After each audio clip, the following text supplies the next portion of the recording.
सबसे पहले मैं अपना परिचय दूंगा। मेरा नाम डॉक्टर अचल किरण और मैं अजोता गांव का रहने वाला हूं। ये अजोता गांव मेरठ जनपद में तहसील सरदाना में पड़ता है हमारा गांव। देखिए, हल्दी की जो लागत और मुनाफे की बात है वो इसके बीज की क्वालिटी पर डिपेंड करता है। इसमें कई तरह के बीज है, कस्तूरी है, सुगंध है, गोविंद वल्लभ है और 5-6 बीज है इसमें। इसके जो बढ़िया क्वालिटी है वो या तो कस्तूरी में मिलती है या सुगंधित बीज है इसका उसमें मिलती है। और हम तो कस्तूरी यूज करते हैं। कस्तूरी में कलर और क्वालिटी दोनों बेस्ट है एकदम। और जो और बीज मार्केट में है उनमें प्रोडक्शन तो काफी है, पर प्रोडक्शन के साथ साथ उनका क्वालिटी नहीं है। उनसे आपका पीला रंग नहीं आएगा, बढ़िया सुगंध नहीं आएगी, खुशबू नहीं आएगा। तो उस वजह से उनको बेचने में भी दिक्कत आती है, कस्टमर उनको खरीदता भी नहीं है। तो इस वजह से जो बढ़िया क्वालिटी की हल्दी यदि बोए तो कोई मैं दिक्कत नहीं मानता कि उसमें कहीं दिक्कत आपको आएगी सेल करने में।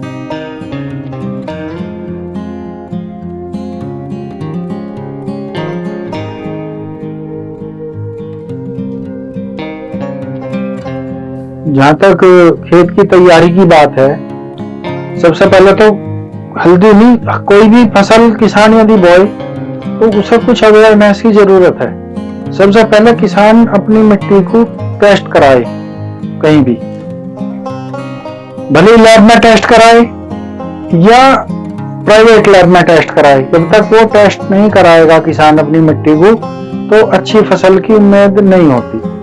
फसल मिट्टी में क्या कंपोजिशन बिगड़ा हुआ है, पीएच वैल्यू उसका इंक्रीज है, डिक्रीज है, आप उसको बिना लैबोरेटरी टेस्टिंग के नहीं देख सकते। तो सबसे पहले जो अच्छा किसान है, अच्छा प्रोडक्शन लेना चाहता है, तो पहले तो सोयल टेस्टिंग प्राइवेट में कराए, चाहे यूनिवर्सिटी में कराए, चाहे डीडी साहब के यहाँ दफ्तर है हमारे डिस्ट्रिक्ट का, वहां पर कराए, वो कराए। दूसरी बात, जहां तक सिंचाई की बात है, सह फसली खेती है, आप और फसल को पालें ये तो खुद पल जाएगी। तो पानी की जहां तक बात है, इसे बहुत ज्यादा पानी नहीं चाहिए। जो आप और फसलों को नॉर्मल पानी दें उससे लगभग 3 पानी अतिरिक्त दें। यदि टाइम पीरियड की बात करें, अप्रैल से लेकर और मई जून तक आप इसको रोपण कर सकते हैं। और फरवरी में सरसों के साथ या माने जो भी फसल आपने प्रोडक्शन ले लिया उसके साथ ही आउट कर लें इसको आप। और इसकी एक पहचान है, जब इसका ये फल पेड़ पूरा होगा तो ये पत्ता इस तरह हो जाएगा, ये सूखने लगेगा। ये जैसे ये सूखने लगेगा तो आप समझें कि भाई ये हमारा पक्का तैयार होगी। आप निकालना चाहे निकाल लें, अदरवाइज दूसरी फसल बो दे, वो फरवरी में साथ ही निकाल लें दोनों को। मतलब 1-2 महीने या 1 वीक हो जाएगा, कोई दिक्कत नहीं होगी उससे। मैं वीर सिंह अजोता गांव से ही हूँ और यहाँ अचल किरण जो है हमारे यहाँ मसाले की खेती करते हैं। और मैं इनकी खेती देखने आया था, खेत पर घूमने आया था, देखा तो बहुत अच्छी फसल खड़ी हुई है, बहुत अच्छा इनका मार्जिन है। इनसे बातचीत की तो हमारा भी मन बना कि हम भी इसमें खेती करें, इस तरह की मसाले की, हल्दी की, और जो है इससे अपना लाभ कमाएं। थोड़ा मन बनाया कि अब क्या इसमें सह फसली बोलेंगे या तो गन्ने में ही लगा देंगे इसे, या फिर अलग से बोलेंगे कि टमाटर वगैरह लगा देंगे। हमारा हल्दी का पौधा है, ये लगभग 3, 3.5-4 महीने का इस समय हो चुका है। इसमें हल्दी पड़नी शुरू होगी, 1.5 महीने में ये हमारी पूरी हो जाएगी।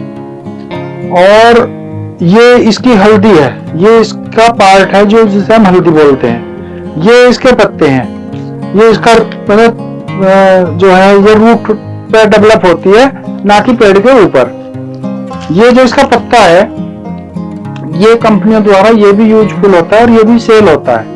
या आप इसका ऑयल एक्सट्रैक्ट का खुद ही प्लांट लगा सकते हैं। इसका जो ऑयल है वो आपके आयोडेक्स और पेन क्लीनर्स में बहुत ज्यादा मांग है उसकी, वहां सब भी चलता है। हल्दी का मेन कंटेंट्स यहाँ पे होता है, करक्यूमिन भी इसी में निकलता है जो कैंसर की बेस्ट दवा है। और इसकी कच्ची के भी बहुत सारे मेडिसिनल वैल्यू है। आप कैंसर में, शुगर में, ब्लड प्योरीफायर में, सब में इसी पार्ट को यूज करते हैं इसके, इस वाले को। मेरा नाम डॉक्टर सत्यप्रकाश है और मैं प्रोफेसर एंड हेड उद्यान महाविद्यालय सरदार वल्लभ भाई पटेल कृषि विश्वविद्यालय मेरठ में कार्यरत हूँ। अभी जो बात हो रही थी कि हल्दी की खेती के संबंध में जनपद में अचल किरण जी जो हल्दी की खेती कर रहे हैं और उसका वो प्रोसेसिंग हल्दी का पाउडर बना के और पत्तियों का कुछ तेल निकालने का काम करते हैं। आज इस दृष्टि से जो हल्दी की फसल है हमारे किसान भाइयों के लिए और हमारे मानव जीवन के स्वास्थ्य के लिए बहुत ही अच्छी फसल है। जो इसका जो हल्दी का प्रयोग है मसाले के रूप में, दूसरा सब्जी के रूप में, अचार के रूप में, इसका तेल निकाल के रंगाई पुताई मेडिसिनल वैल्यू अभी जैसा आपको बिल्कुल स्पष्ट कर दें कि हल्दी की औषधि गुण इतनी ज्यादा है। एक तो इसमें जैसे शरीर में चोट लग जाए तो पुरानी प्राचीन काल से ही हल्दी को बांधते थे। तो अब एक बात इस बात पे ध्यान देना कि इसकी वैज्ञानिक खेती कैसे करें। तो इसमें बात करनी है कि बुआई का समय अधिकतर किसान भाई अप्रैल और मई और जून तक बुआई करते हैं। किसान भाइयों, जैसे जैसे आप अप्रैल मई में फसल बोते हैं तो उसकी वनस्पत वृद्धि के लिए कम समय बचता है, जिससे कि उसका फसल में दिखाई तो नहीं देता क्योंकि बरसात की फसल है, उसमें वेजिटेटिव ग्रोथ अच्छी होती, किसान भाई सोचते बहुत अच्छी फसल है, लेकिन उसका सीधा प्रभाव फसल की जो उत्पादन है उस पर पड़ता है। अच्छे उत्पादन के लिए किसान भाइयों को ये सुझाव दिया जाता कि 15 अप्रैल से 15 मई तक हर हालत में खेत की में बुआई कर दें।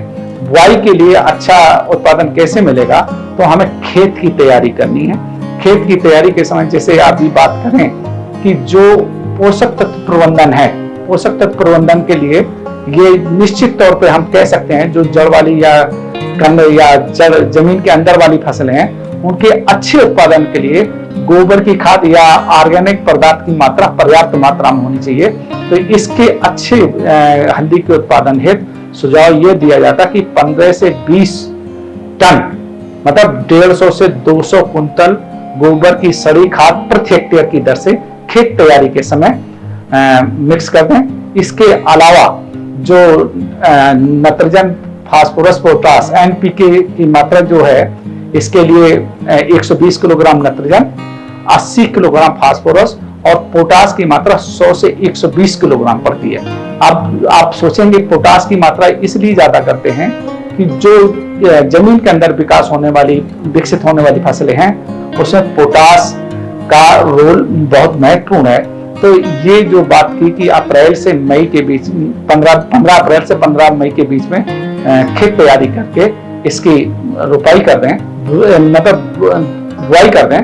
बुआई के समय ये बात ध्यान में रखें कि बीज उपचार और भूमि उपचार दोनों ही करें, क्योंकि बरसात में जो जड़ वाली फसलें होती कंद जिसमें जमीन के अंदर उनमें गलन, जिसे हम लोग राटिंग बोलते हैं या उगटा, इस तरह की बीमारियां ज्यादा लगती हैं। तो किसान भाइयों को जो सुझाव दिया जाता है कि एक तो बीज की बुआई करने से पहले बीज को डाइथिनेम 45 से 2.5 ग्राम मात्रा 2.5 से 3 ग्राम मात्रा प्रति किलोग्राम बीज की दर से घोल बना के उपचारित करें। उपचारित करने का मतलब ये ना समझें कि घोल बना के हमने डुबोई और निकाल दी। जो हल्दी की गांठें हैं वो कम से कम 15 से 20 मिनट तक घोल में पड़ी रहनी चाहिए, उसके बाद निकाल के छाया में सुखा के बुआई करें। दूसरी बात भूमि की उपचार की बात की हमने, तो इसके लिए भूमि का उपचार ट्राइकोडर्मा से। ट्राइकोडर्मा 1 हेक्टेयर में 5 से 6 किलोग्राम मात्रा को करते हैं। बुआई से पहले ट्राइकोडर्मा को हम गोबर की खाद में रख के 1 सप्ताह तक रखते हैं, नमी बनाए रखते हैं, जिससे कि उसके जो फंगस होते हैं वो मल्टीप्लाई हो जाते हैं। जब हम उसे खेत में प्रयोग करते हैं तो वो आसानी से हमारी बीमारियों को कंट्रोल करते हैं। ये एक तो बुआई के बाद। दूसरी बात होती है जैसे बुआई कर दें, बुआई की हल्दी की बुआई मेड़ों के पर करते हैं। जैसे आलू की बुआई करते हैं, मेड़ों पे पौधे से पौधे की दूरी 20 से 30 सेंटीमीटर रखते हैं। वैसे तो इसकी बात का प्रजाति के ऊपर निर्भर करता है।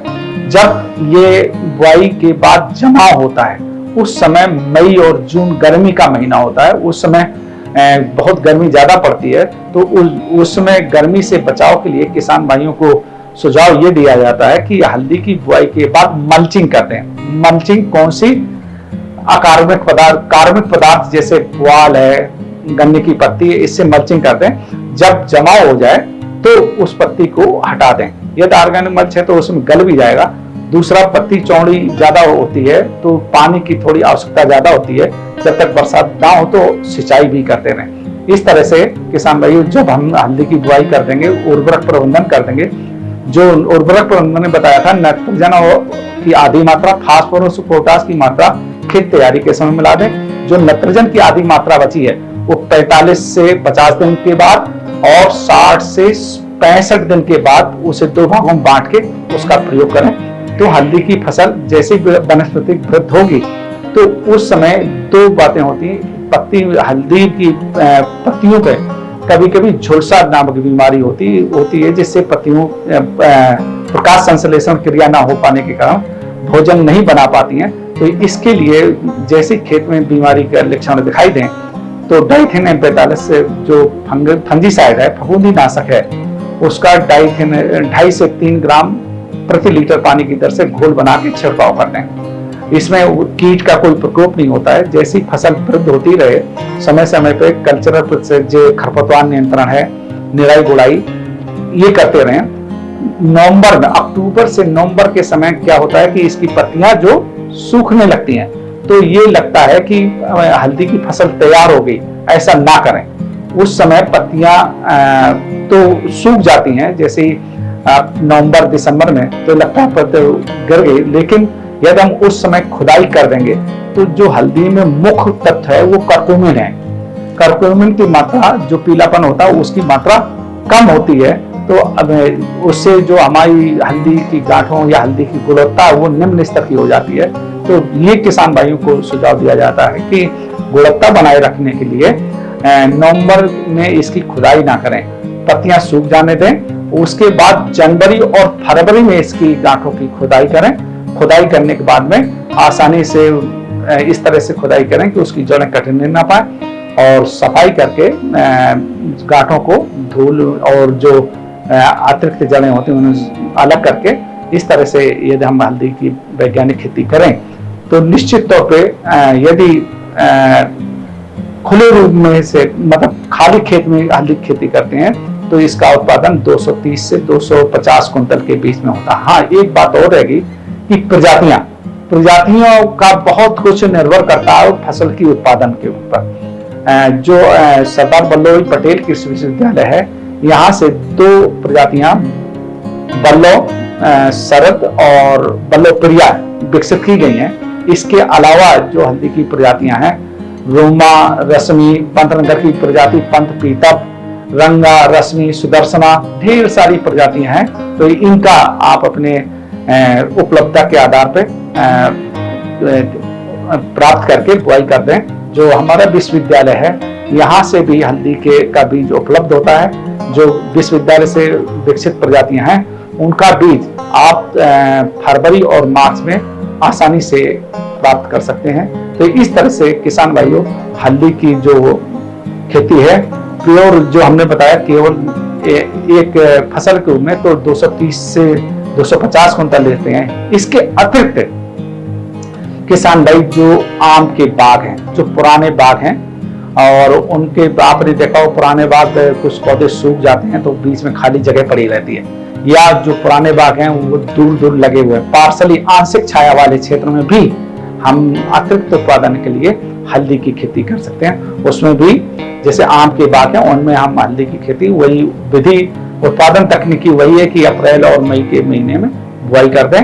और थोड़ा आम के बागों में जो सिंचाई करें, थोड़ी फसल की देखरेख करने की ज्यादा आवश्यकता होती है, क्योंकि आम के बागों में जो कीट और रोग हैं।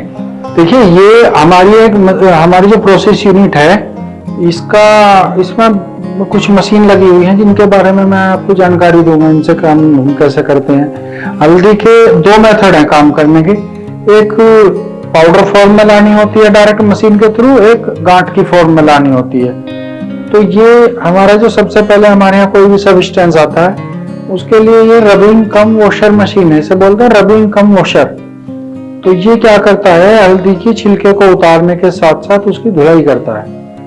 और ये स्पेशली डिजाइन किया गया है, ये इसमें पानी का पाइप आ रहा है और ये लगभग 5 या 10 लीटर पानी से ही आपकी 1 से 2 कुंटल हल्दी को पूरी तरह साफ करता है। ठीक है। और जब हमारी गांठ तैयार हो जाती है या उसको हम वॉश कर लेते हैं पूरा तरह से, उसके बाद हम उसको ड्रायर में डालते हैं। ये मशीन ड्रायर बोलते हैं। ये यहाँ से इसको लोड अनलोड करते हैं, खोलने का है और ये इसको बंद कर देंगे। ऐसे बंद करने के साथ साथ ये रन करने लगेगा। रन करने के साथ साथ इसके गेज लगे हुए हैं यहाँ पे, इसको कितने टेम्परेचर, प्रेशर और टाइम, टेम्परेचर और टाइम पे हमने सेट करना है। यहाँ गेज से हम इसका टेम्परेचर फिक्स करते हैं, इसके टेम्परेचर को फिक्स करते हैं और इससे हम लगभग 2 से 3 कुंटल हल्दी एक राउंड में हम ड्राई करते हैं, लगभग 1 से 1.5 घंटे के बीच। ये बाहर हमारा बॉयलर लगा हुआ है जिसमें हम फायर जनरेट करते हैं। फायर जनरेट करने से इसमें स्टीम जनरेट होगी, स्टीम इसके अंदर मूवमेंट करती है जिससे हल्दी सूखती चली जाएगी हमारी। ये हमारा ग्राइंडर है, ये पीसने का काम करता है हमारी हल्दी को। ये इसमें अलग अलग ग्रेन्स की जाली होती है लगी लगी, जितना भी ग्रेन हमें उसका निकालना है। ये स्पेशली डिजाइन है मसालों के लिए, मसालों के लिए डिजाइन है। इसमें पीसने के बाद में ग्राइंडर से ना तो फ्लेवर खराब होगा, ना फ्लेवर खराब होगा, ना ही उसका कलर खराब होगा और कूल मेथड पर काम करता है। पिसाई भी बहुत स्मूथ और शानदार करता है। ये है। अगला हमारा जो वो पीछे वो गांठ बनाने वाला प्रोसेस, ये तो पाउडर फॉर्म के लिए है। ये गांठ बनाने के लिए हमने, ये हमारा स्पेशल कुकर डिजाइन है। कुकर पे भी अंडर सेक्स गेज लगे हुए हैं, तो गेज के अकॉर्डिंग ही हम इसको टाइम, टेम्परेचर और प्रेशर मेंटेनेंस काम करते हैं, जिससे इसका जो क्वालिटी है वो बहुत फाइन क्वालिटी हमारी निकल के आती है। इससे हम इसकी गांठ बनाते हैं। गांठ भी बॉयल किया और ड्रायर में डाल दिया तो वो गांठ बन के निकलती है पूरी हमारी।